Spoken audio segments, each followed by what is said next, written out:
Dear students, welcome back to the geography classes. Today we are going to learn about tourism in India.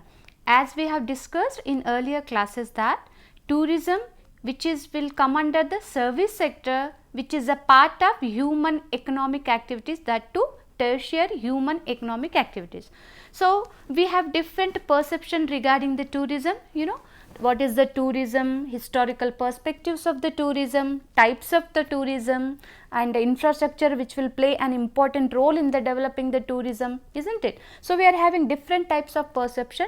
Here what we are going to discuss today is that introduction of the tourism, tourism development in India, advantages as well as the disadvantages of the tourism, and the tourism infrastructure which will play an important role in the developing the tourism, that we are going to discuss today, and the Himalayan and the coastal region tourism and the tourism policy as well as the central government initiatives to develop the tourism industry. So let us discuss about what is tourism actually. So as I have discussed that tourism is a part of service sector which will come under the tertiary economic activity, isn't it? So tourism, geography of the tourism, that is geography which describes about the tourism, which is known as the tourism geography, which focuses on the location, places, people as well as the movement of the travelers, isn't it? When you are going to tourism, the movement of the traveler, definitely it will be there, isn't it? But that particular region, that particular geography of that location will influence on the travelers. So tourism is a cultural, social as well as the economic activity that involves people traveling outside their casual environment or the usual environment for their leisure or for that particular purpose, any purpose, isn't it? So tourism is the fastest growing industries in the world and it plays a major role in attracting foreign exchange for the country. So that's how the introduction of the tourism. So how, now you can ask me a question that though it is a tourism, how the geography is interconnected with the tourism? Yes dear, as I said you, the geography definition itself is it is the synthesis or it is multidisciplinary approach, geography. So in this tourism geography also we have connected the geography with the tourism industry. What way we have connected? Let us discuss. Okay. So geography will place an important role in the travel and tourism by helping us. So when locating places on a map, why locating, is there any necessity to locate the places on the map? Yes, of course, because when you're when you're planning to go to tour, what will you do first? You will look at that region, you will look at a surrounding map, you will look at the distance which is far away from your place, isn't it? Those all will come under the geography only. That's how the location of the places on a map, which is very important part of the tourism, isn't it? So the second point is that it determines the time differences between the location. So let us discuss little bit elaborate regarding this. When I am taking this, each and every place has its differentiation in the time. How? Because if you take the entire world, entire globe, 0 degrees Greenwich meridian, which will divide the entire globe into two hemispheres, like eastern hemisphere as well as the western hemisphere. In the eastern hemisphere, what will happen? It will success the time, where in western hemisphere the time will be lateral. For example, in the eastern hemisphere, if you are feeling that it is like 4:30 am, then in the western hemisphere the time is like 11 or the 11, that will night. So that's how the time difference will be there. So if you are planning to go in another continent or the place which is situated in the western hemisphere, if you are there in the eastern hemisphere and you are planning to go to the tour which is located in the western hemisphere, at that particular time you have to look at the times, you have to look at the time difference, and according to time difference you have to plan for your tour, isn't it? So to determine the time difference between the location, the geography will place an important role. Of course, whatever the database is there regarding that particular region, it will convert all the database into maps as well as the charts, so that it can easily understand for the people who are planning for the tour, isn't it? So that's how the importance of the geography in the tourism. So if you look at the historical perspective of the tourism in India, so let me tell you dear, so ancient times, what happened? people used to travel in search of food, isn't it? After food, what happened? When the surplus production is there, automatically whatever the surplus production is there, due to that surplus production the trade has been generated. So that's how the tourism, the people use it to travel in and around the places only. Why? Maybe it is because of the searching of food, it is maybe due to the trade, it is maybe due to the educational purposes. In the ancient times, most of the scholars used to come to India to read or to educate themselves in the Nalanda, Takshashila universities like that, isn't it? So what happened? Most of the people used to visit the India in search of food or trade or education or many purposes, isn't it? But that transportation was very limited. Why? That tourism is very limited because at that particular time the transportation was very poor. That means poor roads, insecurity and the lack of knowledge, these all factors have made the tourism little bit limited in the ancient period. But as the time passes, royal patronage like that Emperor Ashoka as well as Harshavardhana, they have improved the travel by building the rest houses. For example, when you go to the, I am giving you the today's example so that you can understand it, okay. When you are going to the tourist place, what will happen? There is something hotels or something like you will be there, right, isn't it, to reside there, okay. So in the ancient period, the Emperor Ashoka as well as the Harshavardhan, they have built the rest houses, monasteries along with the planting trees on the roads. That's how the tourism was in the ancient period in our India.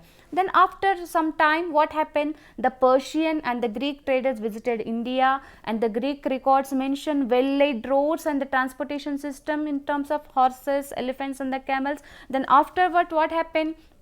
The Chinese, the traveler, that is Huansang, famous Huansang, he visited India, but he faced a hardship while visiting the India because he used to collect the Buddhist scriptures all over the India. He used to travel all over the India, but he faced many hardships while he traveling in India due to lack of transportation facilities. So after that, the structure has been changed. The Mughal further improved the roads and the travels infrastructure. Many of them still exist today. So if you look at the tourism in the colonial period, so today, now we have discussed till today we have discussed about the tourism industry in the ancient India. Now let us look at the tourism in the colonial period. So what happened in the colonial period? In the 1498, Vasco da Gama reached to Calicut, and due to that discovery, that trade has been, or opening trade was between India and the Europe. Remember that if you remember clearly, that when I was teaching you the trade concept or the transport concept, I said you that before that, so before the 19th century, what happened? So what discovery of the sea routes had played a significant role in the transportation, isn't it? Trade and transportation. So when the transportation is there, when the transportation is connecting between two places, automatically the trade will come to exist. When the trade and transportation will come to exist, the locations will be famous, and those will be considered as the tourist places, or they will be recognized in the due course of time as the tourist places, isn't it? That's how there is linkage between the transport as well as the tourism. So what happened before the 19th century also, when the colonials, or when the Western Europe have come to our India and they used to trade with us, what happened? They used to export from our India. That means we used to export the articrafts as well as the valuable goods to the Western Europe. Okay, after that many Europeans have come to the India, visited, and internal conflicts were there in among themselves itself. Due to internal conflicts, what happened? The Britishers eventually took control over the India and they built a railway network. Why do they build the railway network? That is very important, because they has to export our artifacts or the valuable goods or the raw materials from India to their country, and they use it to import to our country the finished goods. So that's how they have developed the railway network, which has played an important role in again afterwards it has played an important role in the tourism industry, isn't it? So that is how the tourism has industry has developed in the colonial period. If you look at the modern period tourism industry, so Indian Railways starting from 1800 1953, the first railway has started from the Mumbai to Thane, and it has made the travel very easily. And air travel, which has been begun in the year 1932, but when JRD Tata flew from Karachi to Mumbai, but afterwards in the year of 1946 it has been changed its name like the Air India. So along with roadways and the waterways, along with rail and air transport, they have greatly given the significant contribution in the development of the tourism industry in India. If you look at the tourism after the independence, isn't it? So after independence, what happened? So tourism in India has developed slowly over the years. India is famous for its rich cultural heritage and the cultural tradition of our country. We treat our guest as the Atiti Devo Bhava as well as the Vasudhaika Kutumbakam. So after, in due course of time, what happened due to slowly development of the transportation facilities and everything, we considered the tourism, we recognized tourism as an industry in the 7th 5-year plan 1985 to 1990. After recognizing the tourism as the industry, the development in this particular sector has taken little bit fastly, and after construction of major road projects like the Golden Quadrilateral, which connects the Delhi in the north, Kolkata in the east, Chennai in the south, as well as the Mumbai in the west. So which will connect this Golden Quadrilateral project. After connecting these 4 cities, important cities of entire India, the tourism industry has developed much better. And you can see the development of the north-south corridor, which connects from Srinagar in the north to Kanyakumari in the south, as well as the east-west corridor, that is from West Bengal, and the Porbandar from the Gujarat. Due to these all corridors, what happened? The tourism sector has been developed, or tourism industry has developed, which will plays an important role in the economic growth of the country. So this overall, India has made significant progress in the tourism development since its independence. You can see for just a glance, you can see that the beautiful flow chart has been given, historical perspective of the tourism in India. Initially, trade was limited to only local or walkable distance nearby areas. The trade used to be done, isn't it? Then after surplus production, the tourism has become the trading zone. Then the trade led to long distance movement. When the distance movement is there, automatically the tourism industry will develop. Then again, religion significantly boosted tourism, with pilgrimage being an early form of mass tourism. Then obviously the growth of educational institution attract the scholars such as those from the China visiting the Nalanda and the Takshashila and the Vikramshila universities, which was taken place in the ancient period of India. You can see the evolution of the Indian tourism and hospitality sector. If you look in the pre-1990, the national tourism policy was announced in the year of 1980. Again, if you go for the 1990 and the 2000, before that only our India has declared that the tourism as an industry in the year 1985 to 1990, that is in the plan of 7th 5-year plan. So the various states tourism was declared an industry, and the government stressed the PPP mode, that is a public private partnership in the tourism industry. It has invited most of the investment in PPP mode to develop the tourism industry. And in 2002, a national policy on tourism was announced, focusing on the development and as well as the infrastructure, because we know that infrastructure will plays an important role in the tourism industry. Without infrastructure, people may not be travel from one place to another, isn't it? So that's how in the year 2000 to 2005 the government emphasized the development of the infrastructure. And if you look at the after 2015 onwards, various marketing initiatives to attract the tourists were undertaken. Various central government schemes have been taken to attract the tourist, Prasad scheme, Hriday scheme, that we are going to learn in succeeding slides. So this is how the tourism industry have been developed from ancient period to the colonial period to the modern to after independence. So let us see, as we know that the we treat our guest as the Atiti Devo Bhava and Vasudhaika Kutumbakam.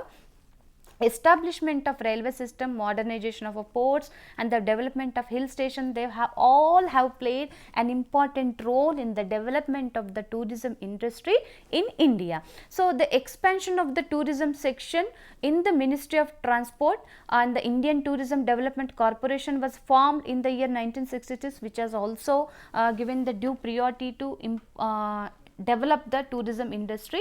Then you can see in the 5-year plan we have mentioned the tourism as the industry. After that we emphasized on the development of the infrastructure and all, and the Indian tourism policy has been reframed in the year 2002. Again the various schemes have been introduced to develop the tourism industry. That's how the sequence. So though we have developed the tourism industry, let us see the advantages of the tourism industry. First advantage is economic, second is tax revenues and the employment, education, socio-cultural field, and it will reduce the poverty. Then what the economy is? When we are saying that tourism will play a significant role in development of the economy of the country, how it will play a significant role?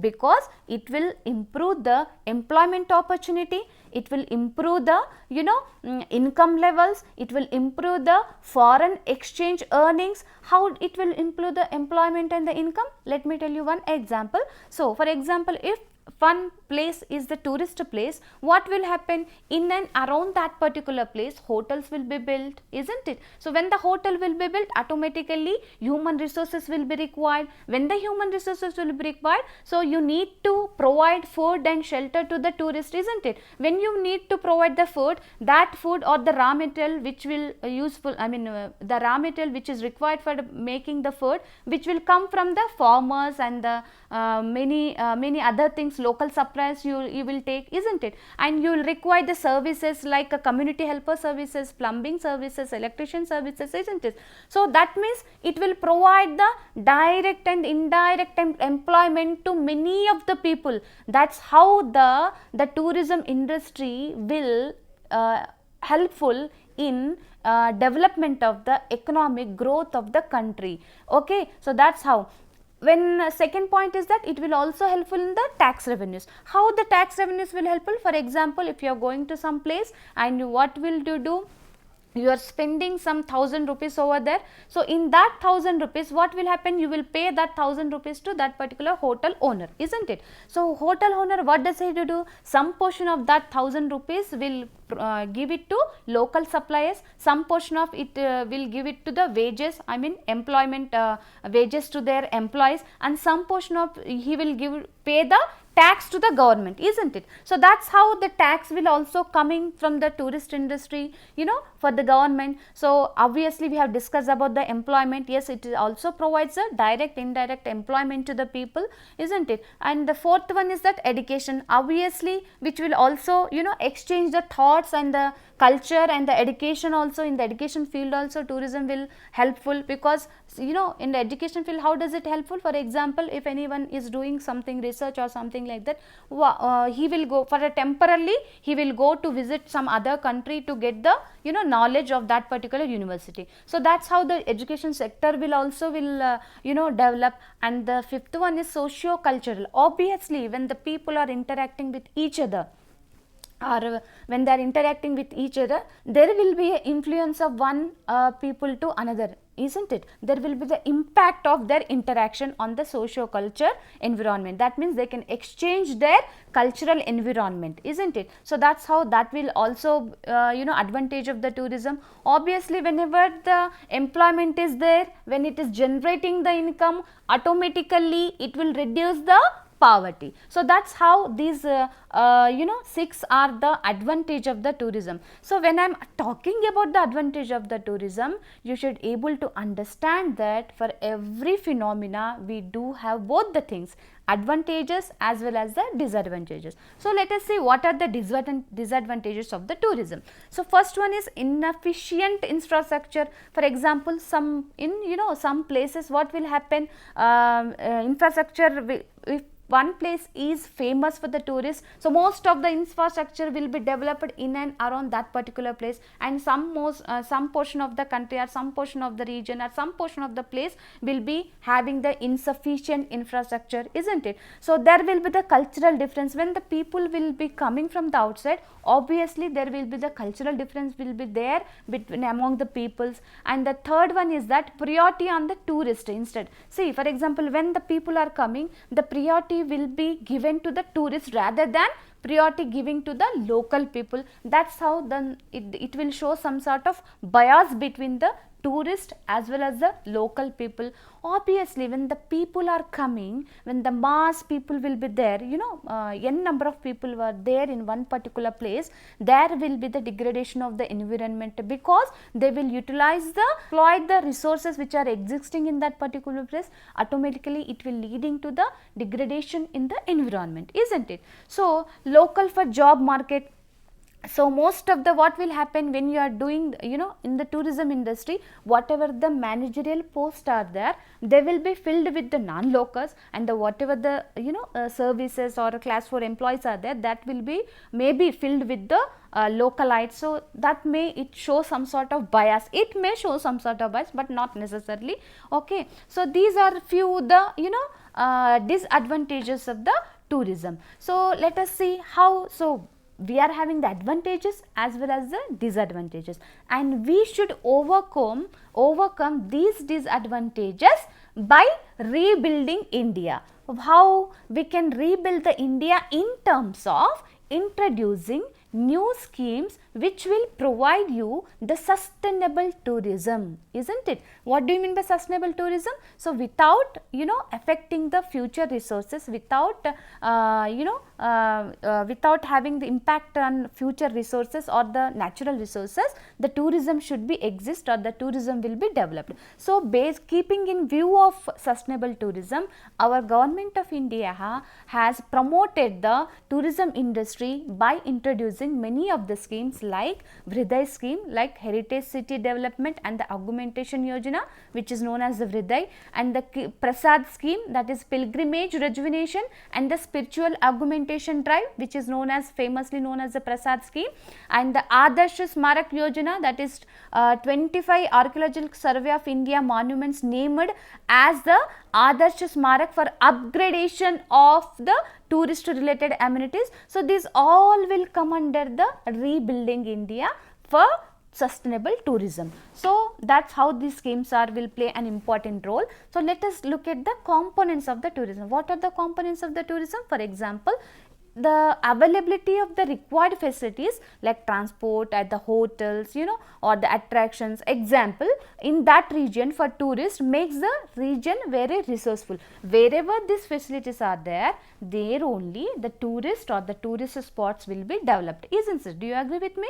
Yes, of course, because if at all in a region which is notorious for the terrorism or politically it is unstable, do you think that there is a development of the tourism will take place? No, not at all. If any place, if that place has to be developed in the tourism industry perspective, means it has to get, or it has to fulfill with all the facilities like transport as well as the hotels and the accessibility, and all should be there. Then only that particular region will develop as the tourism spot or the tourism, isn't it? Tourism activity. Okay. So that is how the space has become the one of the component of the tourism.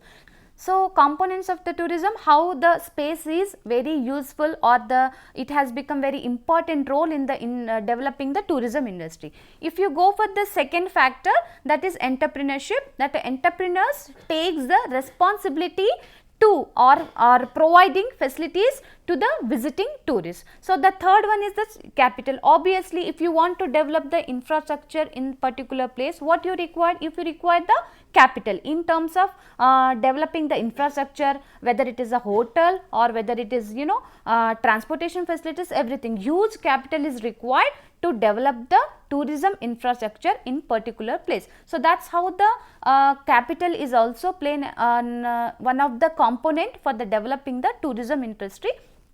Obviously, the fourth one is that transportation or the workforce in the tourism industry as well as the market for the tourism industry. This all will come under the components of the tourism. So, let us discuss about the services which are associated with the tourism industry. As I have discussed in the advantages of the tourism, the services or community helper services we required the local suppliers services we required, everything. So, when these services are there, like accommodation, catering, tourist information and the guiding services, and the tour operators and the travel agents and the transportation, these all will come under the services which are associated with the tourism, because in the absence of these services the tourism may not be fulfilled or tourism will not be developed in that particular place. So, this is the inclusive approach, isn't it? So, that is how the services which are associated with the tourism.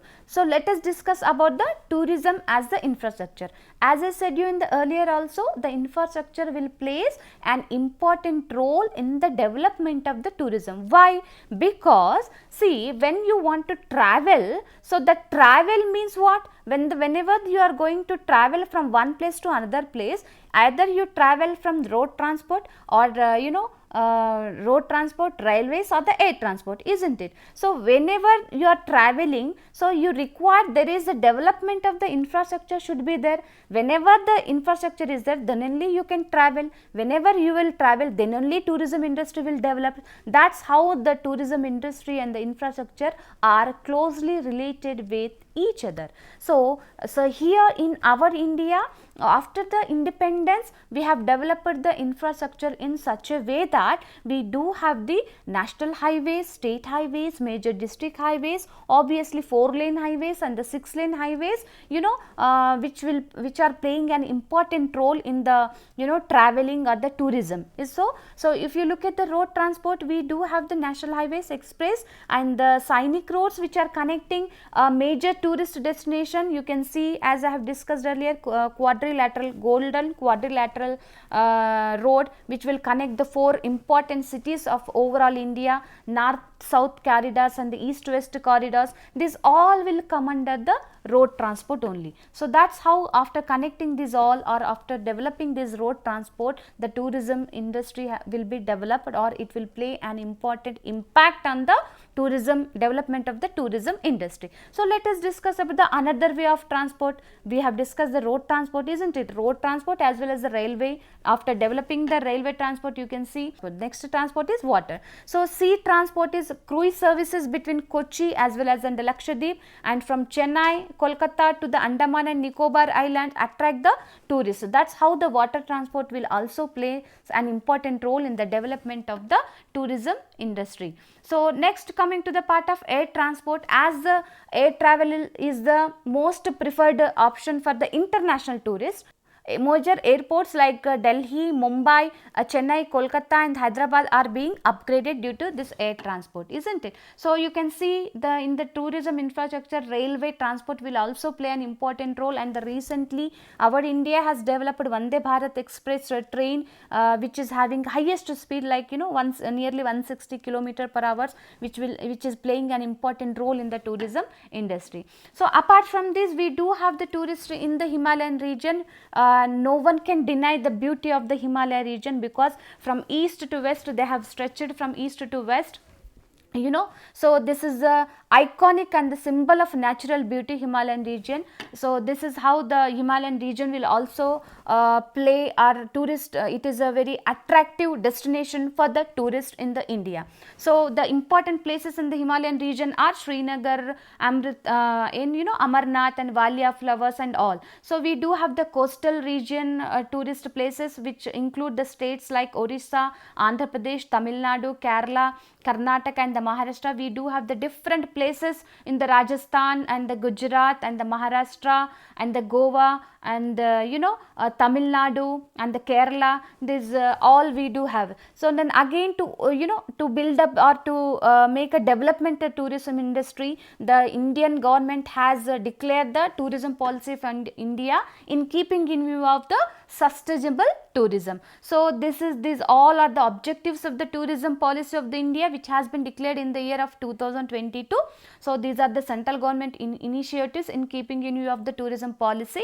So PM Gati Shakti and multimodal connectivity and all. So that's how we have learned today the introduction and the historical perspective, advantages and disadvantages, and the different initiatives which have been taken by the central government. Thank you.